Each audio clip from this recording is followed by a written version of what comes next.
ผู้ใหญ่ฝากเงินมาเป็นไงยังก็ไปซบสั่งเราขี้โม่ฮะบ่เราเหยียดย้ำคนอื่นสั่งอะไรเนี่ยผู้บ่าวตัวเองบ่แม่นผู้บ่าวก็อู้ได้บ่แล้วก็มันก็บ่มีไผสอมันอีกห่านบ่คือเอื้อยนั่นเอื้อยเพ่นว่าเฮือนมึงเฮือนกูบ่แม่นเฮือนมึงนี้โลดเด้เสี่ยวบ่มีไผว่ามันไผสบายเจ้าลูกมันใหญ่ซื่อลูกมันบ่มีความหมายว่าสิมาด่าเอื้อยแบบลูกเอื้อยได้ลูกเจ้าน่ะได้จักผู้ใดแล้วด่าเอื้อยว่านี่แม่น่ะมีแต่มันสิทธิ์มันคนเดียวได้สิอุนานเข้าใจนะแท้ได้มันเป็นเฮือนมึงนี่โลดน่ะคนเลยอยู่บ่ได้น้องเอ้ยเข้าใจนะอีเนี่ยคนก็บ่ได้วุ่นวายกับมันดอกวุ่นวายบ่เป็นอะไรผิดกันเลยบ่อยู่วนบ่ผิดดอกคนบ่วุ่นวายยันผัวก็ว่ามันเฮาแบบนั้นแบบนี้ได้เนาะของเฮาโสดแม่นบ่หมู่มีผัวเด้ก็บ่มักเขาว่ากินยี่ขแยกเด้บ่มักได้เนาะเห็นผัวเขาเว้าปีน้ำเจ้าอย่างซี่บ่เขาบ่มักให้ไผเว้าข่อยทุกข์กับเรื่องเขาเองเนาะส่วนเฮือนกับส่วนลูกแหละส่วนก็ส่วนข่อยเนาะข่อยอยากนอนอ้องเต่ากับเรื่องข่อยและบ่ต้องมาเว้ากันลูกมีกับอย่าลูกเขาบ่ได้อิจฉาไผแต่เก่าละมาปู่ป่าดิจักได้แหละก็บ่ฮู้เพิ่นเนาะว่าได้เงินก็สิมาให้น้องใช้อยู่ว่าข่อยเลยงินแววๆเนาะอะไรจะเข้าเฮียนอยู่บ่เลยถามเจ้าก็จํถามข่อยเจ้าบ่ได้เบิ่งดิโอ้ยถ้าไปแต่ใดเห็นแต่ละเปิดไฟนะว่าน้องๆนะบ่ได้ปิดกังเว้นคือบ่ได้ปิดสงสัยว่าผ่านดินเนาะจังได๋ก็บ่ได้เห็นบ่ผ่านแถวนั้นบ่ได้เห็นเห็นก็แต่เจ้าอยู่ผู้เดียวนี่บ่ได้เห็นเลยบ่ได้เห็นหน้าปู่ป่าเลยแล้วก็บ่ได้ถามอุบ่จ้ะอุได้จ้ะจะอุตส่าห์นะทางแต่ว่าเราว่าเห็นจุว่าปู่ป่ามานี่แล้วมาอ่านหนังสืออะไรอย่างนี้เราพังเราอ่านคอมเมนต์คอมยังนะเวลาแล้วก็ว่าซั่นนะ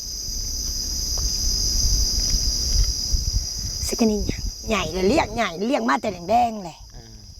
ก็บ่ได้ว่าหยังบ่ได้ตอบคุณตอบหยังก็ช่างบ่ได้สนใจคนเฮานี่บินมึงผ่ากันยังตายคือกันนั่นแหละเนาะถูกมึงก็ชมน้ำหนาก็บ่ได้ว่าหยัง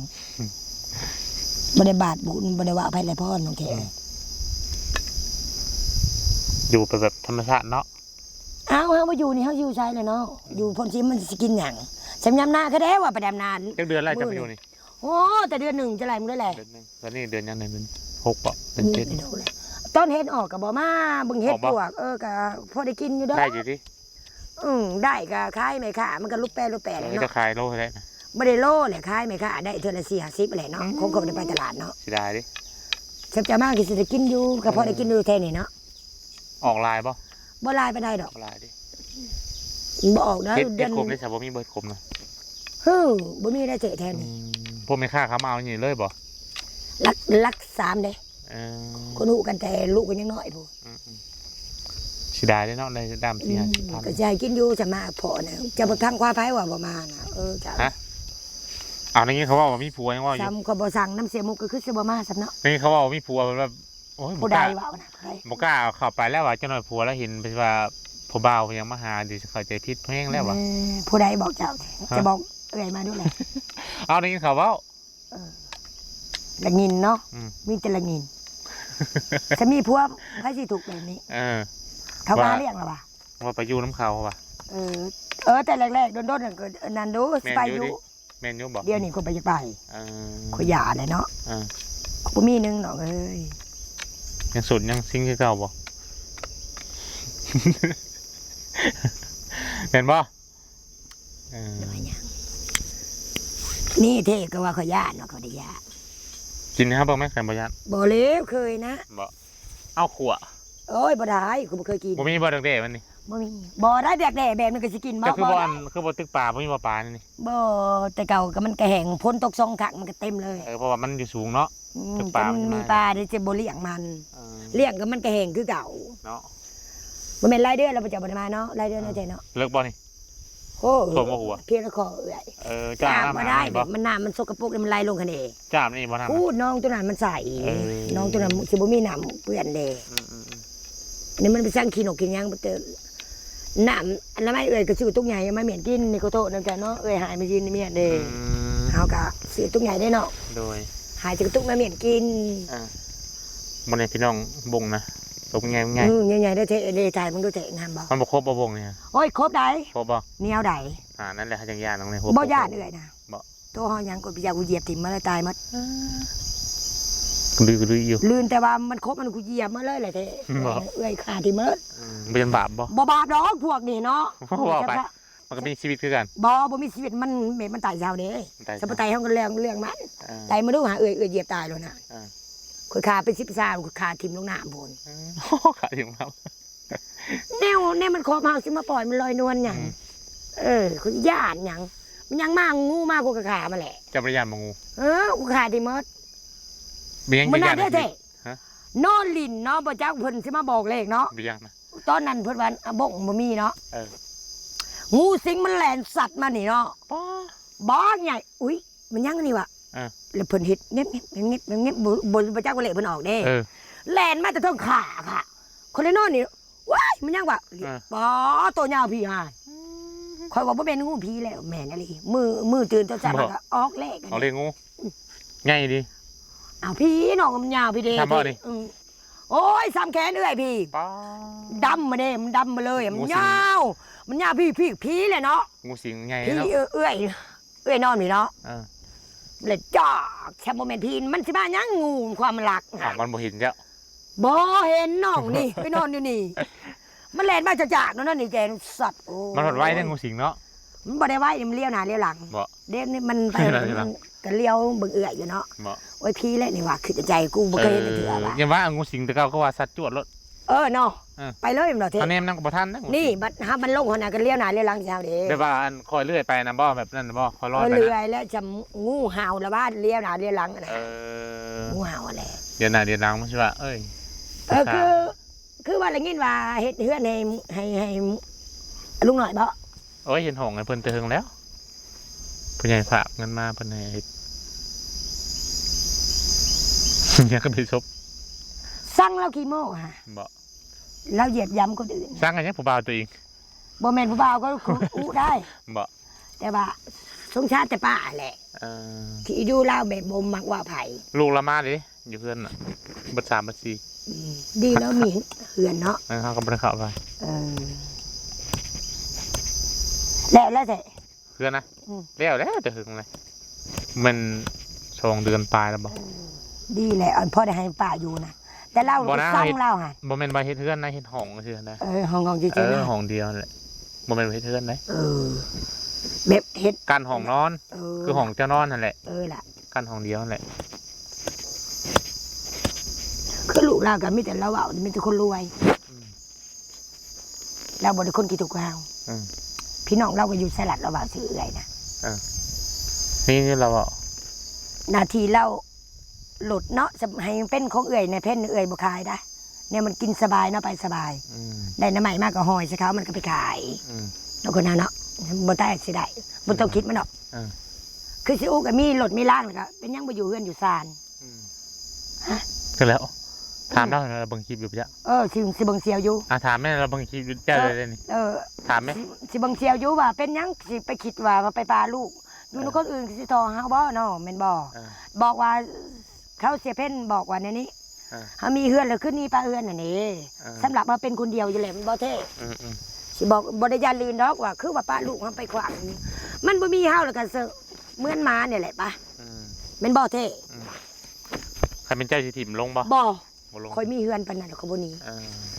อาจจะว่ามีเงินมีเงิน บ่ได้ต้องรักษาลูกห่างกินแขวงสวรรณเขตก็ได้เฮาบ่ปลาเอื้อยปลาซ่าบ่ปลาลูกเฮาเป็นหมาเด้เลยมันใหญ่มาเด้อันนั้นมันยังบ่ทันฮู้หยังนะผู้ใหญ่มันจักความแล้วผู้น้อย2คนนั่นเด้คิดดูมันจะมั่มจะมีอาหารก็สิถามเสี่ยวว่าเป็นหยังเสี่ยวจังคิดแบบนี้นะแต่ก็ว่าบ่มีเฮือนนอนบ่นะ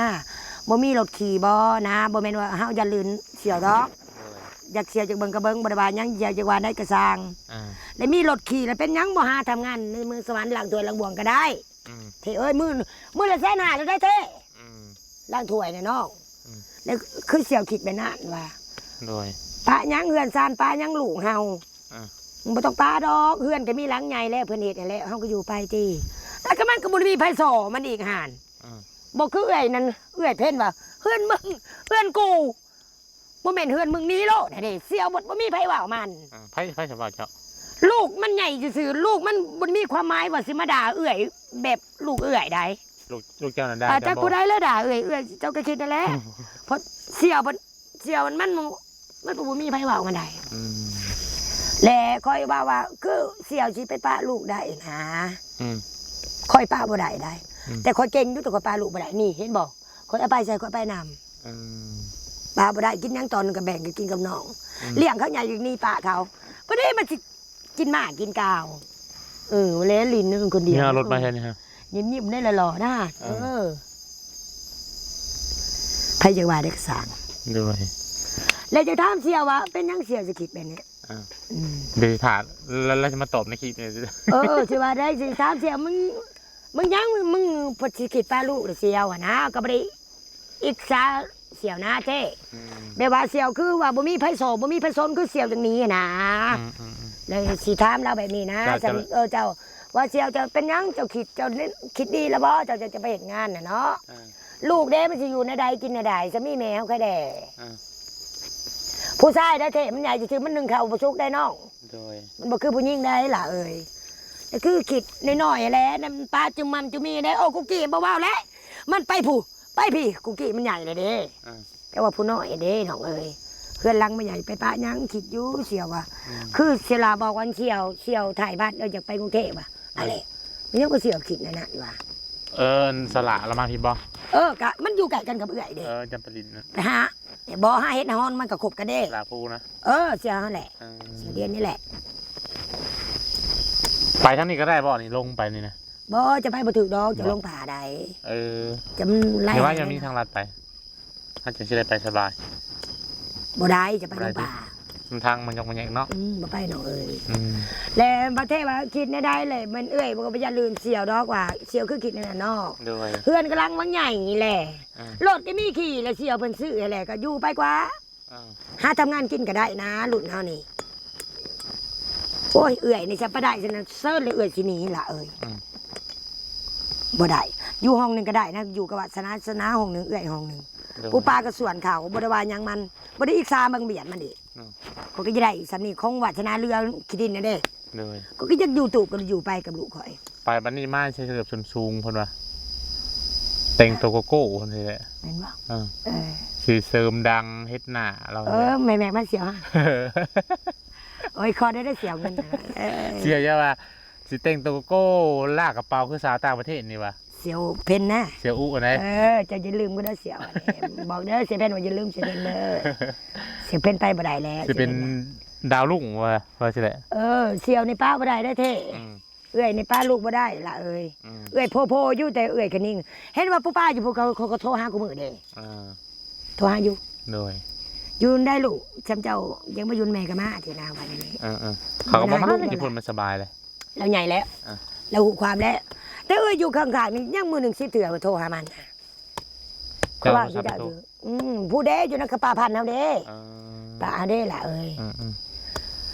แต่คือว่าเสี่ยวคิดอยากป้าลูกเด้แล้วไผเอาสามีแม่เฮาอยู่นำใครเด้แม่นบ่น้องคือลูกเอ้ยเด้อเซาพุทธดีสนังจินทองเนาะอยู่นำแม่เฮาเองล่ะเฮาก็ปงใจได้ไปใจได้บ่เสี่ยวคิดพี่แล้วเฮือนก็มีรถก็มีขี่ละเท่หากินเมืองสวรรค์เขตก็ได้ล้างถ้วยล้างบ่วงหานย่ำน้ำใหม่ก็ขี่รถมานี่เห็นบ่เสี่ยวหลามันยังกลุ่มกับครัวมันเห็นบ่มันก็ยังถูกคือกันเนาะว่าบ่เสี่ยวลูก2 คนเสี่ยวคือเลี้ยงบ่ได้นะเสี่ยวคือจากนี้ปะมันบ่แม่นว่าเสี่ยวเพ่นว่าเด้อเสี่ยวเพ่นหักมึงสังว่าว่าคือมึงคิดในนั้นรถก็มีขี่แหละเฮือนก็มีอยู่เลยเติงอยู่บ่มีไผว่านี่แม่น่ะมีแต่มันซิดมันคนเดียวได้สิอุนานเข้าใจน่ะบ่เคยเสียแผ่นได้มันเป็นเฮือนมึงหนีโลดน่ะคนเลยอยู่บ่ได้น้องเอ้ยเข้าใจนะโอ้เสียนคิดผิดแล้วคิดผิดบ่เงินหาได้เฮาอยู่นำลูกเฮาเนาะ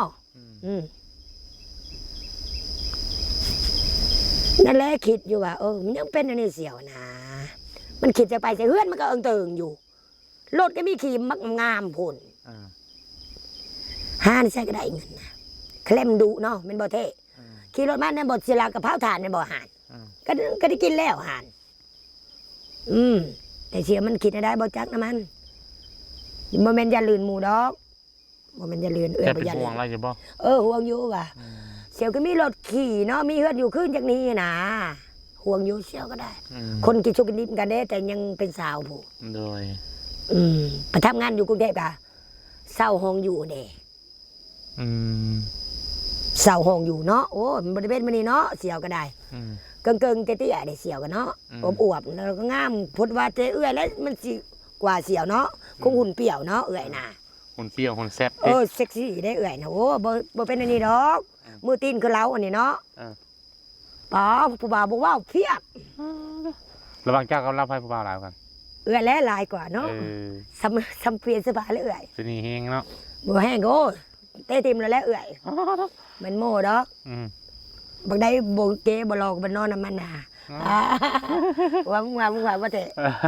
เตี้ยๆนี่กูเอามันดอกว่าสูงเอาอยู่ว่าหัวแหละโอ้ยอีหามึงอ่ะเสียวว่ะได้ไอ้อันนั้นมักมึงอ่ะเสียวไปเฮ็ดงานน่ะป้อโตผู้บ่าวเต็มเลยค่ะ ถือว่าบ่ธรรมดาเจ้าก ระโตปากน้ำตลาดปากน้ำอยู่บ้านกับพี่เท่จะไปกับเสียถามเสียโลดกับเสียอู้ในต้นขามาต้นน้ำมงกับผ้าซื้อของกินได้ล่ะป้าเสี่ยวกับมันเราบริเป็นแบบนี้เราก็งามเราเก่งๆกันเด้คอยหุ่มสูงเนาะคอยแบบอันนี้ก็มีแต่คำเท่นะครับผม คำแบบเขาเก่งเด้เต็มหน้า เดี๋ยวครับเท่ เลยใช้ซอยนี่เนาะแล้วก็ผมนี่ก็รีดงามๆเนาะหนาคมๆนี่เอื่อยเนาะมันคมอยู่แล้วเบิ้งรีดตรงมาผมนะว่ารีดไปได้รีดกูดบ่บ่แล้วแบบบ่รีดแบบบ่ตรงๆได้แล้วรีดตรงแบบมีน้ำหนักอันนี้ใส่ยีนบ่ได้ใส่ยีนหนึ่งสเกิร์ตส่วนสูงหนึ่งได้เนาะบ่ได้ว่าคนเปรี้ยวไผ่กระเป๋าสีแบบแดงๆนะคะเป็น1,000 บาทเนาะป้าบ่น่าจะถูกในนี่น้องเอ้ยถามสิอูโลตะกี้แล้วลุงทางอะไรสิลูก1ลูก2ลูก3ได้ละนี่อันนี้เนี่ยยังบ่ได้นี่ห่านบ่สาวนั่งผู้ป้าก็ยังบ่ได้แล้วคอยซิมมาได้น้ำพัวใหม่นี่มาได้ช่วงเช้าก่อนเด้คอยเมื่อให้แม่กูเลี้ยงเนาะคนละป้าบาทนี่สักพังความแม่ก็พันนี่คนก็บ่ถูกเลยเนาะเอ้ยคอยลบเอาพัวเก่าเด้เนาะนี่แหละคนมันเป็นคนธรรมดาเด้อพี่เท่เงินเท่ไปนั่งน้ำผู้ใดกับไปเย็นเบี้ยกับเขาให้ตัวคอยเข้าหานอาหารดูได้ไปอยู่กรุงเทพก็บอกก็ไปล้างถ้วยเนาะคนคือคอยจะไปเห็นงานเสร็จอยู่พุ่นนะโอ้โหบริการยังมัดเอาใช่น่ะบกได้ใช่บกคนบังคับหยิบนะบ่นะเห็นงานยังแสบไปพุ่นนะเอามันเหือเบาๆเนาะอึดบ่งานพอจะไปล้างมือมันแตกยังเนาะเนี่ยนักนี่บริเหตุดอกติบ่คือฉันเนาะบ่ชนดิมีแต่เหตุงานแบบรู้ๆว่าโอ้ยปากน้ำเด้เทเอ้ยปากน้ำในประตูน้ำแม่แหละก็ต้มทะเลนานเขาไปเมื่อแหละเจ้าพัทยาเลยจ้ะแน่นอนแน่แหละพัทยาแล้ววะพัทยาก็มีแต่อาชีพนั่นแหละคู่หันเลยเนาะแซ่บแล้วคู่หันเนาะซ้ำที่ใส่เงินก็เงินเนาะพี่บนนาก็จะถูกในเนาะคนยังบูคิดว่าทุกคนได้ผัวเนาะคอยมีคำป้อตัววังหันมันถือเนาะ130,000เด็กไปหมอกแม่มาเลยสังเกตนะบอแล้วของแท้แล้ว30,000เด้วังหันเด็ก30,000กีบนี่35 100,000เตือนก็ได้บาทหนึ่งก็น่าเท่เมื่อกี้ว่าสิมันอยู่ในสภาพบนาสิทุกไปนี่เนาะสิไปหาคุดน้ำใหม่กินนี่บนาสิกระจอกไปเช่นน้องเนาะคิดสงสารตัวเองเนี่ยเนาะจะได้ไปอยู่บ้านนี้ก็จะว่าแซ่บอีกขึ้นแล้วเนี่ยตัวโคตรมือนี่ให้กลัวตีนไก่ดิบ่ถึกหนึ่งได้น้องมันยังโอ้ยเราอะเนาะสำเราน้องเมนว่าวดอกมือจะเป็นมือเลี้ยวมือเสื้อชายเขางามอยู่เลยเนาะเมนว่าวดอกเมนว่าวย่องเองเขาเสี่ยวนึงเกิงดอกเพิ่นน่ะซื้อยังกับแพงคนเนี่ยราคาเป็น1,000 บาทโคกระพายกระเป๋านั่นบริย่านราคาเท่านั้นดิบ่ย่านเกิบใส่นคูแล้ว500เลยก็เห็นนะเน้นตัวเองดูดีนะเนาะบ่นาสิมีลูกไปสิเนี่ยสิเอายังปอดมันเนาะล่ะคิดไปในนะแบบหาเงินสิใส่ก็บ่มีนะเนาะแบบคิดเป็นซาวนี่คือว่าเต้ทิมมือได้ก็ได้เนาะเงินเนาะว่าบ่โอ้คักเลยอยากกลับไปอีกบ่อันนึงโอ้ก็อยากไปอยู่แล้วเบิ่งนี่แหละสะบกุมอยู่กุมกินกับบักลานี่ก็สิได้พักนะป่าพันธุ์แหละสะปูป้าแล้วก็ส่วนโตลาวก็หักลูกคือเก่าแหละแต่ว่าก็บ่ปะดอกสัปนี้ยังไปได้อยู่ได้ยังสบายอยู่นี่ไปล้างถ้วยล้างบ่อก็ได้อยู่ดอกบ่ก็ไปล้างเนาะไปแต่งตัวแซ่บๆอยู่ไทยก็ได้ครับ ก็เบ็ดดอก เห็นบ่ เบื่อแล้ว เบื่อแล้ว เบื่อแต่เป็นสาว ยันว้าคิดอ่ะ เดี๋ยวไปทำงานบ้านเด้อคือสิอุแล้วเดี๋ยวกันเนาะนั่งที่ คุณยันบ่งได้ เบิ่ง เนี่ย เด้กูเจโหลดตัว เฮ้ยตื่นหน่อยยันได้บ่งกัด บ่ก็บ่ยานดอกพูนเห็นบ่เทมุ คนละตายมาเลเซียคนเนาะ เป็นได้สักข่าวน้ำของเมืองนี่กินได้ใช่ไหม เธอก็อด มันนี่เดือนหนึ่งแล้วบ่ผมมีเลย มีกินมีถ้าป่ามาแต่ตลาดอื่นผักซื้อ ปลาพัน น้ำโล น่ะ จังโลนี่บ่พูนคนในรักษาบุ ธงยังแซมนะธง ทงจะซื้อกระเป๋าเครื่องสำอาง บ่นั่นแหละ ทงจะซื้อประแดกเป็นยังก็เอาเมียและยันบ่งเนี่ยมันตึกแด ป้ามันในบ่งสักอย่าง เบิ่งในเทนี่ดูถ่ายดูงามบ่เคี้ยวบ่ ขายละงามเป็นย่านที่มันในผมรีดิวอยู่ต้มมันมีใช่มันหนึ่งบ่ น้ำใหม่ได้ซิมดูเทต้นเมียนเด้ หน่อไม้ น้ำใหม่กระสานคมได้ หน่อไม้ยังหน่อไม้บ่งบ่ บ่นะกระสาน นี่กับแกงหน่อไม้เนี่ยวันนี้โมเห็นบ่บัวแดงแล้ววะเนี่ยปลาคือสิมีอยู่ปลานี่ครับ กันเลืออยู่ดำน้อยๆน้ำมันก่อนแล้วก็พ่นฝาดลงมา เจ้าเฮ็ดเบ็ดแล้วก็เอานี่ลงใส่ อายยังอาย อายบ่รถมาใช้ได้เนาะ แกลิน เจลินอันนั้นบ่จะนอนหันบ่ กระตุกคือเก่าแหละ มองเก่านั่นอ้าวเงินเนี่ย โอ้ยบ่มีก็บ่ต้องให้ติ ไปซื้อกินซื้อน้ำซื้อในให้กินบ่มีได้ให้จะให้นี่แหละนี่แบ่งปันเฮาก็บ่มีคือกันนะหมอบ่ เอ้า ยันน้องกับบ่มีเส้นน่ะมันโหลดเนาะว่ายังเนาะว่ายัง แบ่งปันกันนี่แหละ แค่มาจอบกับดอยยังดอกขอบใจ ใจ เลยมีบ่หลายเลยแต่ว่าอยากแบ่งปัน ขอบใจเดี๋ยวเทมึงเบิ่งดูสิคือผู้ปลาหล่อนะเทเอาให้อ้ายอันนึงถ่ายด้วยบาทนึงลูก ไม่ซูมไม่ใกล้นี่พ่อ เออ ส่งผมพ่อ บ่แล้วบัดสิไปหาอย่าเฮ็ดนะเพิ่นแฮงอยากเห็นอยู่ในคลิปมันเนาะพวกมา3คนน่ะนะเท่ รอ ให้อ้ายถ่ายด้วยก็บาทนึงลูก ชาบัดนี้กลับได้บัดนี้เด้อ โชคดีเด้ เดี๋ อ ยวมันหนา เนาะ มันในเพิ่นเลยสิมาลินน้ำไม้ ก็เบิ่งได้เข้าไปได้เป็นอะไรนายไอ้สมโอได้จ้ะเขาอยู่ในเฮือน แล้วอยู่เพื่อนนั่นแหละ บ่ เดี๋ยวมันแรงว่างสิมาลินน้ำไม้มันนี่สิเมื่อสิลง มือ คน เฮ็ดออกเนาะโอ้ จะว่าอะไรจบก่อน มันยาวเลยนี่สบายดี FC เพิ่นแน่สบายดี